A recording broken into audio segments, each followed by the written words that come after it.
Video को आप and तक जरूर देखिएगा। और आपने मेरे चैनल सब्सक्राइब नहीं किया तो सब्सक्राइब कर दीजिएगा और घंटी का बटन ज़रूर दबाइएगा, ताकि जितनी मैं वीडियो बना रही हूँ कहीं से करके वो तुरंत आप तक पहुँच सके। तो पहला क्वेश्चन है, किशोरावस्था को पारिभाषित कीजिए। तो तेरह से 21 वर्ष तक की अवस्था को किशोरावस्था कहते हैं। नेक्स्ट क्वेश्चन है, एडोलेसेंस शब्द से क्या अभिप्राय है। तो एडोलेसेंस शब्द का उद्भव लैटिन से हुआ है, जिसका अर्थ होता है बढ़ना या विकसित होना होता है।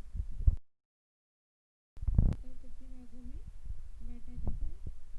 अवस्था को दो भागों में बांटा जाता है।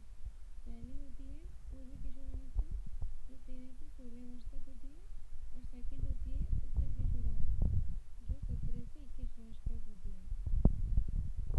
नेक्स्ट क्वेश्चन है, किशोरों की मुख्य समस्याएं कौन कौन सी होती है। व्यवसाय के चुनाव संबंधी, सामाजिक संबंध, स्वयं की आकृति एवं स्वास्थ्य, जीवन साथी का चुनाव व समायोजन किशोरों की मुख्य समस्याएं होती हैं। बच्चों, ये सारे क्वेश्चन मेरे द्वारा बनाए गए हैं, तो आप इस वीडियो को एंड तक जरूर देखिएगा, क्योंकि बहुत इंपॉर्टेंट है। और जो ये क्वेश्चन आपको बहुत ही हल्का सा लग रहा है, ये सर्कुलर आया हुआ है परीक्षा में कि किशोरों की मुख्य समस्याएं कौन कौन सी होती हैं। ठीक है। तो नेक्स्ट है, किशोरों में कौन कौन से संवेग होते हैं। ठीक है, कौन से तीव्र होते हैं। क्रोध है, ईर्ष्या है, भय है, आकुलता है व चिंता है। तो नेक्स्ट है, विभिन्न प्रकार के विकास कौन कौन से होते हैं। तो विभिन्न विकास के विभिन्न प्रकार होते हैं, जैसे कि शारीरिक, मानसिक, सामाजिक, संवेगात्मक, क्रियात्मक, भाषा विकास आदि। संज्ञानात्मक विकास, ठीक है, से क्या अभिप्राय होता है। तो ज्ञानात्मक विकास का तात्पर्य उस प्रक्रिया से होता है जिसके द्वारा ज्ञान और समझ का विकास होता है तथा इसमें चिंतन, तर्क तथा कल्पना शक्ति का विकास होता है। नेक्स्ट क्वेश्चन है हमारा, गत्यात्मक विकास किसे कहते हैं। तो स्नायु तंत्र एवं मांसपेशियों के समन्वय से होने वाला जो विकास होता है उसे गत्यात्मक, गामक, क्रियात्मक विकास कहते हैं। ठीक है, तो गत्यात्मक विकास को ही गामक भी कहते हैं, क्रियात्मक भी बोलते हैं और गत्यात्मक भी बोलते हैं। सामाजिक विकास को समझाइए। समाज की भावनाओं, आदर्शों तथा नियमों के अनुसार व्यवहार कर समायोजन स्थापित करना सामाजिक विकास कहलाता है। नेक्स्ट क्वेश्चन है, किशोरों के कैरियर की विद्यालय में शिक्षक की भूमिका बताइए। इस बार का इम्पोर्टेंट क्वेश्चन है ये। तो विद्यालयी वातावरण शिक्षक बच्चों की रुचियों, क्षमताओं एवं व्यक्तिगत विशेषताओं को पहचान कर उनके भविष्य को एक आकार प्रदान कर सकते हैं। फिर नेक्स्ट क्वेश्चन है, किशोरों की समस्याओं का किस प्रकार सुलझाया जा सकता है, या किशोरों की समस्याओं का निदान किस प्रकार किया जा सकता है। तो सहज शैक्षिक गतिविधियों से उसकी सृजनात्मकता बढ़ाकर शारीरिक शिक्षा व नैतिक शिक्षा देकर चयन के लिए उचित दिशा निर्देशन दे द्वारा किशोरावस्था की समस्याओं को कम सकता है। नेक्स्ट है, किशोरों के लिए कैरियर के चुनाव में माता पिता की क्या भूमिका होती है। तो माता पिता द्वारा बच्चों के पालन पोषण के दौरान दिया गया जो सहयोगात्मक वातावरण व रुचियों को जागृत कर व्यावसायिक प्रशिक्षण दिलवाने में कैरियर विशेष रूप से रुचि जागृत की जा सकती है। फिर नेक्स्ट क्वेश्चन है हमारा, व्यवसाय चयन को प्रभावित करने वाले कारक कौन कौन से होते हैं। तो ये इसका पॉइंट्स इसके अंदर कवर अप करेंगे, वो आपको एक्सप्लेन करना पड़ेगा अगर बड़े क्वेश्चंस में आता है। तो ये तो कीवर्ड्स के रूप में मैंने यहाँ पे थोड़ा सा दे दिया है आपको। पहले है माता पिता है, फिर है प्रतिष्ठा, विद्यालय, व्यक्तिगत विशेषताएं, सामाजिक आर्थिक स्तर आदि। फिर नेक्स्ट क्वेश्चन है, पूर्वशाली अवस्था कब तक होती है। तो 2 से 6 अवस्था होती है। पूर्वशालीय मतलब होता है विद्यालय जाने से पूर्व की अवस्था। फिर नेक्स्ट है, बाल्यावस्था को कितने भागों में बांटा जाता है। तो बाल्यावस्था को 2 भागों में बांटा जाता है, 2 से 6 वर्ष तक पूर्व बाल्यावस्था और 6 से 12 वर्ष तक उत्तर बाल्यावस्था। पायिका किसे कहते हैं, बालक द्वारा अखाद्य पदार्थ जैसे कि मिट्टी, चूना, मोम, साबुन आदि खाने की तीव्र इच्छा पायिका कहलाती है। इसमें भूख में कमी होती है व पाचन तंत्र गड़बड़ा जाता है। बढ़ते हुए बच्चे को प्रोटीन के अतिरिक्त आवश्यकता क्यों होती है, शारीरिक वृद्धि व विकास हेतु। बालकों की आहार व्यवस्था में मुख्यतः किन बिंदुओं को ध्यान रखना चाहिए। बालकों का भोजन उत्तम गुणवत्ता, प्रोटीन युक्त, पौष्टिक, सुपाच्य व स्वादिष्ट रुचिकर भी होना चाहिए। फिर नेक्स्ट क्वेश्चन है, किशोरावस्था में कौन कौन सी पोषण संबंधी समस्याएं होती है? तो मोटापा है, रक्ताल्पता है, कमजोरी है, दुबलापन है, भोजन संबंधी आदतों में वृद्धि। किशोरावस्था में कौन से पोषक तत्वों की आवश्यकता होती है? तो प्रोटीन की, कैल्शियम की व कार्बोहाइड्रेट की। वृद्धावस्था किसे कहते हैं? 60 वर्ष के उपरांत की अवस्था को वृद्धावस्था कहते हैं। वृद्धावस्था को अन्य किस नाम से जाना जाता है? तो उसको जरावस्था के नाम से जाना जाता है। ठीक है। वृद्धों की शारीरिक समस्याएं कौन कौन सी होती हैं? स्वाद कलिकाओं की क्रियाशीलता में कमी, पाचन संस्थान, नाड़ी संस्थान, दांतों व हड्डियों का कमजोर होना आदि। वृद्धावस्था में किस प्रकार वृद्धों की देखभाल करनी चाहिए? तो वृद्धों को पौष्टिक संतुलित आहार खिलाना चाहिए। इनको उत्तम आवास व्यवस्था, चिकित्सा सुविधाएं, पूरा विश्राम व निद्रा की व्यवस्था के साथ आर्थिक सहायता भी प्रदान करनी चाहिए। नेक्स्ट क्वेश्चन है, संदर्भ इकाई का क्या तात्पर्य होता है? तो संदर्भ इकाई खाद्य पदार्थों की उस कम से कम मात्रा को कहते हैं जो उस खाद्य पदार्थ पर आधारित व्यंजन बनाने के लिए आवश्यक होती है। आहार आयोजन किसे कहते हैं? परिवार के प्रत्येक सदस्य को उसकी पौष्टिक आवश्यकता, उम्र, लिंग, आवश्यकता के अनुरूप आहार की योजना बनाना आहार आयोजन कहलाता है। शैशवावस्था किसे कहते हैं? जन्म से 2 वर्ष तक की अवस्था को शैशवावस्था कहते हैं। बच्चों बहुत सुंदर राइटिंग में नहीं है, पर ये सारे इम्पोर्टेंट बहुत ज़्यादा क्वेश्चंस हैं, तो आप राइटिंग को ना देखते हुए अच्छे से सुनिए और याद कीजिए मैं क्या कह रही हूँ। फिर नेक्स्ट है, वयस्क अवस्था कब तक की अवस्था होती है? तो बहुत इंपॉर्टेंट क्वेश्चन है। 21 से 40 वर्ष तक युवावस्था, तत्पश्चात 40 से 60 वर्ष तक प्रौढ़ावस्था होती है। तो इस प्रकार 21 से 60 वर्ष तक की अवस्था को अपन वयस्क अवस्था कहते हैं। ICMR के अनुसार वयस्क पुरुष या महिला का भार कितना होना चाहिए? तो पुरुष का भार 60 किलोग्राम व महिला का भार 50 किलोग्राम होना चाहिए। वयस्क अवस्था में आहार आयोजन किस प्रकार करना चाहिए? तो वयस्कों का आहार उनकी आय के स्तर एवं शारीरिक क्रियाशीलता के आधार पर करना चाहिए। शारीरिक क्रियाशीलता के आधार पर व्यक्ति को कितने भागों में बांटा जाता है? तो शारीरिक व्यक्ति को 3 भागों में बांटा जाता है।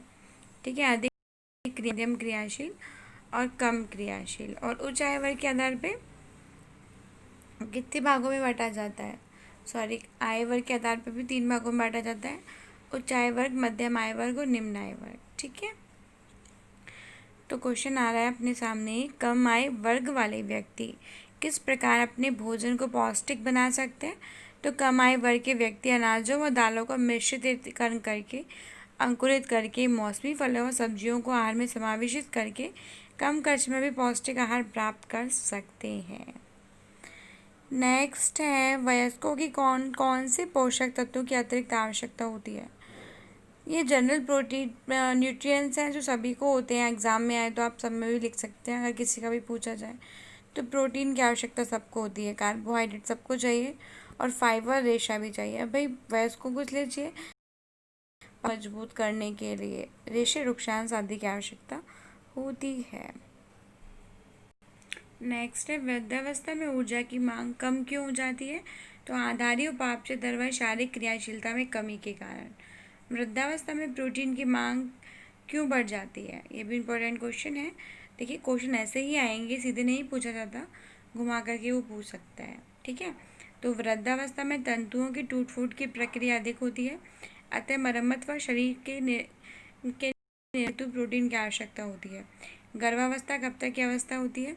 गर्भावस्था एक विशिष्ट शारीरिक अवस्था है जो 280 दिन, 9 महीने 7 दिन की होती है, जिसमें एक निषेचन अंड कोशिका एक भ्रूण तत्पश्चात एक गर्भस्थ शिशु का रूप धारण करता है। फिर नेक्स्ट क्वेश्चन है, गर्भावस्था के दौरान महिला के भार में कितने किलोग्राम की वृद्धि होती है? तो 10 से 12.5 किलोग्राम की वृद्धि होती है। गर्भावस्था में पौष्टिक आवश्यकताएं एक सामान्य स्त्री की अपेक्षा अधिक क्यों होती हैं? तो स्त्री का विकास और वृद्धि होती है तथा गर्भावस्था में गर्भाशय, गर्भनाल, प्लीजेंटा और स्तन आदि का विकास होता है। इसके लिए अतिरिक्त पोषक तत्वों की आवश्यकता होती है। धात्री अवस्था या धात्री माता किसे कहते हैं? धात्री अवस्था शिशु के जन्म से लेकर प्राय 1 वर्ष तक की अवस्था होती है और ये तब तक बनी रहती है जब तक एक माता स्तनपान कराती है। फिर नेक्स्ट क्वेश्चन है, बचत किसे कहते हैं? ये थोड़ा सा अनप्रिंट सा है तो देख लीजिए आप, बचत किसे कहते हैं, यह है क्वेश्चन। तो आय का वह भाग जो उपभोग व्यय के बाद शेष बच जाता है, इसे अपन बचत कहते हैं। पारिवारिक व्यय को कितने भागों में विभक्त किया जाता है? तो उसको 2 भागों में विभक्त किया जाता है, उपभोग व्यय और बचत। बजट किसे कहते हैं? पारिवारिक आय व्यय का ब्यौरा बजट कहलाता है। हिसाब किताब की कौन कौन सी विधियाँ होती हैं? तो पृष्ठ विधियाँ हैं, लिफाफा विधि, नोटबुक विधि, कार्ड भरना विधि, ये सब। धन की जमा करना चाहिए, डाकघर व बैंक में धन जमा कराकर खाते खोलना चाहिए। चेक कितने प्रकार के होते हैं? 3 प्रकार के, वाहक चेक, आदेशक चेक और रेखांकित चेक। बैंक में खाता खोलने की प्रक्रिया बताइए। बैंक में खाता खोलने के लिए बैंक से फॉर्म प्राप्त करके भर दिया जाता है। उसके बाद सारी जानकारी भरकर पासपोर्ट साइज फ़ोटो एवं निवास देकर खाता खोला जाता है। चालू खाते में कम से कम कितने रुपए होने चाहिए? तो 5,000 होने चाहिए कम से कम। और वैसे भी बेसिकली हर बैंक का अलग अमाउंट होता है। ये बैंक में नगद राशि कैसे जमा कराई जाती है? तो बैंक द्वारा निर्धारित पत्र को बढ़कर नकद राशि का वर्णन देकर राशि बैंक में जमा की जा सकती है। नेक्स्ट क्वेश्चन है, विनियोग के कितने प्रारूप होते हैं? तो 3 है, अल्पकालीन, दीर्घकालीन और जीवन भर के लिए। विनियोग। उपभोक्ता शिक्षा से क्या तात्पर्य होता है? किसी भी वस्तु या सेवा के बारे में संपूर्ण जानकारी उपभोक्ता शिक्षा कहलाती है, ताकि वस्तु का सही चयन कर उसका उपभोग कर सके। उपभोक्ता संरक्षण अधिनियम कब बना था? तो 24 सितंबर 1986 को उपभोक्ता संरक्षण अधिनियम हुआ। मुख्य उपभोक्ता सहायताएं कौन कौन सी होती हैं? लेबल, मानक संरक्षण कानून, उपभोक्ता संगठन कानून मुख्य उपभोक्ता सहायताएं हैं। FPO मानक चिन्ह किस पर लगाया जाता है? जो खाद्य पदार्थ, फल व सब्जियों से निर्मित होते हैं उन पर लगाया जाता है। ISI का चिन्ह मुख्यतः किन वस्तुओं पर लगाया जाता है? यह चिन्ह बिजली के उपकरण जैसे कि ट्यूबलाइट, बल्ब, गीजर, आटा, नमक, बिस्कुट एवं पाठ्य सामग्री पर लगाया जाता है। लेबल किसे कहते हैं? किसी भी वस्तु के बारे में संपूर्ण विवरण होता है, यह लेबल कहलाता है। सूचना का अधिकार अधिनियम 2005 क्या है? इस अधिनियम के अंतर्गत प्रत्येक नागरिक को सरकारी एवं गैर सरकारी संस्थान में सूचना प्राप्ति का अधिकार प्राप्त है। नेक्स्ट क्वेश्चन है, अपमार्जक डिटर्जेंट निर्माण कैसे किया जाता है? तो कच्चे पेट्रोलियम से प्राप्त हाइड्रोकार्बन द्वारा अपमार्जकों का निर्माण किया जाता है। सूती वस्त्र पर जल के उच्च तापक्रम का क्या प्रभाव पड़ता है? तो सूती वस्त्र पर गर्म जल का भी दुष्प्रभाव नहीं पड़ता है। ठीक है, गर्म जल से कोई इफेक्ट नहीं होता है। ऊनी वस्त्रों की धुलाई किस प्रकार करनी चाहिए? तो निपीड़न विधि द्वारा हल्के हाथों से। ये क्वेश्चन इंपॉर्टेंट सा बनता है, ये आप समझ लीजिए एक बार। फिर नेक्स्ट है, रंगीन सूती वस्त्रों को नमक के पानी में डालकर किस प्रकार यूज है रंग को पक्का करने के लिए। बहुत इंपॉर्टेंट क्वेश्चन है ये, इसमें से हमेशा पेपर में आता है कि पारिवारिक आय से क्या तात्पर्य होता है। तो पारिवारिक आय मुद्रा, वस्तुओं, सेवाओं के संतोष का वह प्रवाह होती है जो परिवार के अधिकार में उसकी आवश्यकता के निर्वाह हेतु आती है। पारिवारिक आय कितने प्रकार की होती है? तो पारिवारिक आय 3 प्रकार की होती है, मौद्रिक आय, वास्तविक आय व मानसिक आय। रॉयल्टी किसे कहते हैं? ये आ सकता है एक नंबर में क्वेश्चन इस बार, कि लेखक को पुस्तक की बिक्री के अनुपात में जो धनराशि प्राप्त होती है। ठीक है, जैसे आपने कोई बुक लिखी और आपने उसको मार्केट में बेचा, तो प्रति जो बुक बिकेगी उसके अनुपात में जो आपको जो लेखक होगा उसको राशि प्राप्त होगी, वो होती है रॉयल्टी। पारिवारिक आय के विभिन्न स्रोतों के नाम बताइए। मजदूरी है, वेतन है, ब्याज है, लगान है, किराया, ग्रेजुएटी है, लॉटरी है, उपहार है आदि है। फिर नेक्स्ट क्वेश्चन है, कच्चे टाके का प्रयोग कब किया जाता है? कच्चा 2 कपड़ों को जोड़ने के काम में लिया जाता है। ये भी आ जाता है क्वेश्चन, ये प्रैक्टिकल बेस्ड क्वेश्चन होते हैं जो एग्जामिनर दे देता है। It's depend on her choice, है ना। तो चोर सिलाई पतले कपड़े पर क्यों की जाती है? तो चोर सिलाई से कपड़े की 4 तह बन जाती है, इसलिए पतले कपड़े पर की जाती है। बटन का निर्माण कपड़े पर कब किया जाता है? तो बटन पट्टी व 2 कपड़ों को जोड़कर बंद करने के लिए बटन लगाए जाते हैं। काज करने के लिए माप कैसा किया जाता है? जिसे काज करना है, काज उसकी चौड़ाई से 1/4 इंच अधिक बड़ा होना चाहिए। धब्बे क्या है? वस्त्रों पर अनचाहे और अनायास लगे दाग धब्बे कहलाते हैं। धब्बे कितने प्रकार के होते हैं? धब्बे 7 प्रकार के होते हैं। प्राणिज, वानस्पतिक, चिकनाई युक्त, खनिज है, रंग है, घास एवं अन्य। धब्बे छुड़ाने के लिए कौन कौन सी विधियां हैं? गोलक, अवशोषक, विरंजकों का प्रयोग विभिन्न धब्बों को छुड़ाने में जाता है। शोधक पदार्थ से क्या तात्पर्य होता है? ठीक है, वे पदार्थ जो जल के साथ मिलकर वस्त्रों की गंदगी को दूर कर वस्त्रों को स्वच्छ, उजला, साफ एवं चमकदार बनाते हैं, शोधक पदार्थ कहलाते हैं। अपमार्जक का निर्माण कब हुआ था? तो 1907 में इसका निर्माण हुआ था। बच्चों, मैं डेली आपके लिए वीडियोस बना रही हूँ ताकि आप परीक्षा में अच्छे नंबर प्राप्त कर सकें, इसलिए इनको याद ज़रूर करिएगा, एक बार ज़रूर देखिएगा, क्योंकि कुछ भी ज्ञान का मिलता है वो वेस्ट नहीं होता है, वो यूज करना चाहिए। ठीक है, तो और क्वेश्चंस देखते हैं। केंद्रीय खाद्य मिलावट प्रतिबंध अधिनियम कब क्रियान्वित हुआ था? तो 1 जून 1955 को हुआ था। मिलावट किसे कहते हैं? तो मिलावट वह प्रक्रिया होती है जिसके द्वारा खाद्य पदार्थों में गुण अथवा स्वरूप में परिवर्तन करके उसमें बाहरी तत्व मिलाने या महत्वपूर्ण तत्व निकालने से होता है, जैसे दूध में से पानी निकालना या बादाम में से बादाम का तेल निकालना आदि। मिलावट कितने प्रकार की होती है? मिलावट 2 प्रकार की है, उद्देश्यपूर्ण मिलावट और आपतिक मिलावट। FSSAI का मानक का पूरा नाम बताइए। Food safety and standard authority of act, ठीक है, 2006। ये बहुत इंपॉर्टेंट है, इस बार 100% क्वेश्चन आएगा। अब आप देख लीजिएगा परीक्षा में। भारतीय खाद्याधिकरण FSSAI का गठन कब हुआ था? नवंबर 2008। FPO का पूरा नाम बताइए। Food product order. Food product order ये है। ISI का पूरा नाम बताइए। इंडियन स्टैंडर्ड इंस्टीट्यूट, भारतीय खाद्य मानक संस्थान। खाद्य तेलों में किसकी मिलावट की जाती है? आजीवन घास के बीजों की मिलावट खाद्य तेलों में की जाती है। थोड़ा सा ब्लर हो गया ये, पुराना सा फोटो स्टेट है ये, इसलिए, पर मैं आपको बता देती हूँ कि एक भारतीय खाद्य महिला कि जो भारतीय महिला होती है वो प्रतिदिन कितना दूध स्रावित करती है? तो वो 850 मिलीलीटर। नवजात शिशु कितने माह तक माँ के दूध पर पलता है? तो 6 माह तक वह बेसिकली उसको आवश्यकता अधिक होती है। ORS क्या है? इंग्लिश में बोलते हैं ओरल रिहाइड्रेशन सॉल्यूशन। यह जीवन रक्षक घोल होता है जिसे निर्जलीकरण के लिए पिलाया जाता है। ORS का पूरा नाम क्या है? Oral rehydration solution. ठीक है, दस्त से क्या तात्पर्य होता है? यह वह अवस्था होती है जिसमें मल विसर्जन की आवृत्ति तरलता जो पहले की मात्रा में क्या होती है? बढ़ जाती है। ठीक है, तुलना में कंपैरिजन करें तो। किस अवस्था में घातक हो सकता है? निर्जलीकरण मतलब डिहाइड्रेशन। तो यदि सामान्य से 20% जल की कमी शरीर से हो जाती है तो रोगी की मृत्यु भी हो सकती है। ज्वर से क्या तात्पर्य होता है? सामान्य शरीर के तापमान 98.4 डिग्री सेल्सियस से अधिक तापमान होना ज्वर की स्थिति कहलाती है। ज्वर की स्थिति में ऊर्जा की मांग क्यों बढ़ जाती है? उपापचय दर में वृद्धि, बेचैनी या स्थिरता के कारण ऊर्जा की मांग 50% तक बढ़ जाती है। ज्वर के को किस प्रकार का आहार देना चाहिए? तो तरल पेय पदार्थों जैसे फलों का रस है, ग्लूकोज का पानी है, सब्जियों का व दाल का पानी है, दाल का सूप है, का आहार को शामिल करके के साथ ही दलिया है, खिचड़ी है आदि आहार में आप दे सकते हैं ज्वर की स्थिति में। पर अगर दस्त की स्थिति है तो आप उसको क्या देंगे?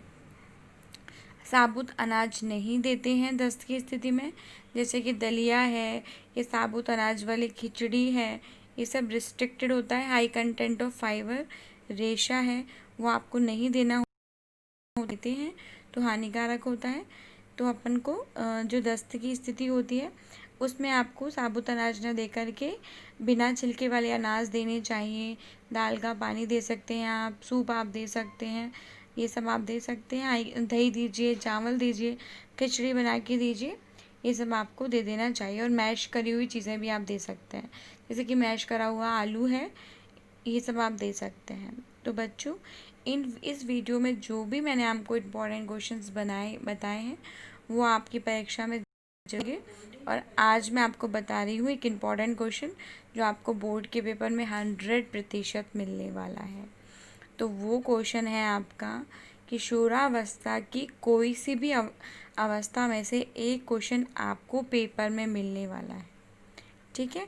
तो किशोरावस्था की कोई भी एक विशेषता का क्वेश्चन पेपर में ज़रूर मिलने वाला है, तो आप ज़रूर याद करिएगा। चैप्टर नंबर 1 है, तो उसका लिंक मैं डाल दूँगी डिस्क्रिप्शन में, तो आप वहाँ से देख लीजिएगा ये वाला वीडियो। तो धन्यवाद और याद करते चलिए।